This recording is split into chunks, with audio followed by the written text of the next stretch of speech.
शाह अकबर अपने विशाल और भव्य महल के लिए जाने जाते थे। उनका महल न सिर्फ वास्तुकला का अद्भुत नमूना था, बल्कि उसमें कई ऐसे रहस्य भी छिपे थे जो अक्सर दरबारियों को परेशान कर देते थे।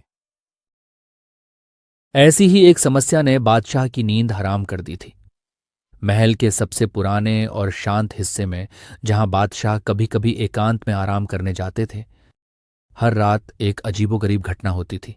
आधी रात के बाद एक धीमी, लयबद्ध थपथपाहट की आवाज सुनाई देती थी। यह आवाज इतनी धीमी थी कि इसे मुश्किल से सुना जा सकता था, लेकिन इतनी लगातार कि यह नींद में खलल डाल देती थी। इसके साथ ही हवा में एक मीठी, घुटी हुई खुशबू फैल जाती थी। बादशाह अकबर ने कई रातों तक इसे नज़रअंदाज करने की कोशिश की, लेकिन आवाज़ और खुशबू बढ़ती ही जा रही थी। उन्होंने अपने सबसे अनुभवी सिपाहियों और दरबारियों को जांच के लिए लगाया। सिपाहियों ने हर कोने की तलाशी ली, दीवारों को खटखटाया, हर गुप्त मार्ग को देखा, लेकिन कुछ नहीं मिला। दरबारी फुसफुसाते थे कि यह किसी भूत प्रेत का काम है या कोई बुरी आत्मा महल में आ गई है। डर और अंधविश्वास का माहौल फैलने लगा। बादशाह चिंतित थे। उनकी नींद पूरी नहीं हो रही थी और महल में फैल रहा डर उन्हें और परेशान कर रहा था।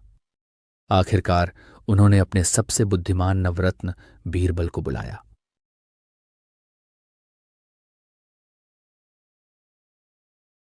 बीरबल, बादशाह ने गहरी सांस लेते हुए कहा, हमारे महल में एक अजीबो गरीब रहस्य ने डेरा डाल लिया है। हर रात एक रहस्यमयी थपथपाहट और एक अजीब खुशबू हमें परेशान कर रही है। हमारे सिपाही और दरबारी इसे भूत प्रेत का काम मान रहे हैं। हमें इस रहस्य से मुक्ति दिलाओ, अन्यथा हमारी रातों की नींद हराम हो जाएगी।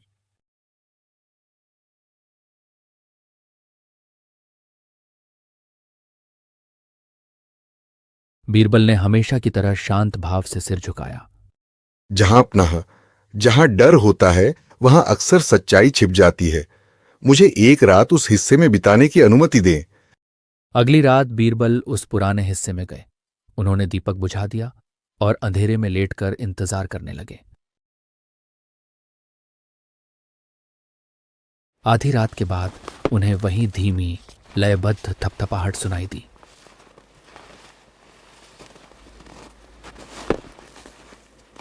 इसके साथ ही वही मीठी, घुटी हुई खुशबू हवा में घुलने लगी।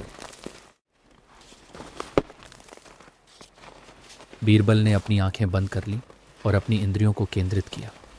उन्होंने आवाज की दिशा को महसूस किया, खुशबू की तीव्रता को परखा।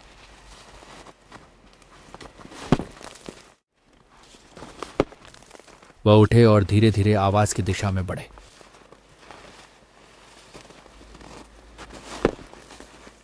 वे आवाज महल के एक नए, हाल ही में लगाए गए अति सुंदर नक्काशीदार लकड़ी के झरोखे के पास से आ रही थी।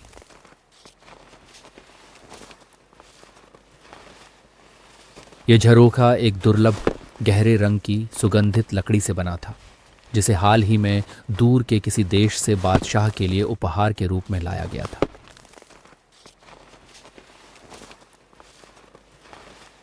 बीरबल ने झरोखे को छुआ।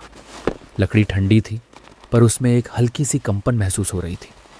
उन्होंने अपनी नाक उसके पास लाई और खुशबू को गहराई से महसूस किया। सुबह होते ही बीरबल बादशाह के पास पहुंचे। जहां पनाह, मुझे चोर मिल गया है और वह कोई भूत प्रेत नहीं, बल्कि आपके महल का एक नया मेहमान है। बादशाह और दरबारी हैरान रह गए।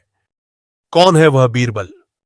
बीरबल बादशाह को उस पुराने हिस्से में ले गए और उस नक्काशीदार झरोखे की ओर इशारा किया। जहां पनाह, ये आवाज और खुशबू इसी झरोखे से आती है। दरबारी हंसने लगे। बीरबल, ये तो एक बेजान लकड़ी है, ये कैसे आवाज कर सकती है? ये कोई साधारण लकड़ी नहीं है जहांपनाह, ये एक बहुत ही दुर्लभ जीवित लकड़ी है। जब यह लकड़ी दूर के देशों से लाई गई थी तो इसे एक खास वातावरण में रखा गया था। अब जब यह आपके महल की ठंडी और नमी भरी रात की हवा के संपर्क में आती है तो यह धीरे धीरे सिकुड़ती और फैलती है। यह सिकुड़ना और फैलना ही उस धीमी, लयबद्ध थपथपाहट की आवाज पैदा करता है। यह लकड़ी का सांस लेना है। बादशाह अकबर चकित रह गए। उन्होंने खुद लकड़ी को छुआ और महसूस किया।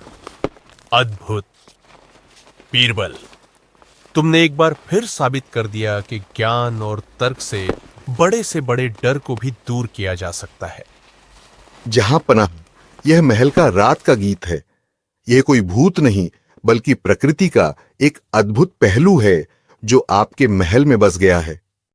बादशाह अकबर ने बीरबल की बुद्धिमत्ता की खूब सराहना की। उन्होंने उस झरोखे को नहीं हटाया, बल्कि उसे महल के रात के गीत के रूप में स्वीकार कर लिया। दरबार से डर और अंधविश्वास दूर हो गया और बादशाह को फिर से सुकून भरी नींद आने लगी। बीरबल ने एक बार फिर दिखाया कि कभी कभी सबसे बड़े रहस्य का हल सबसे छोटी और प्राकृतिक चीज में छिपा होता है।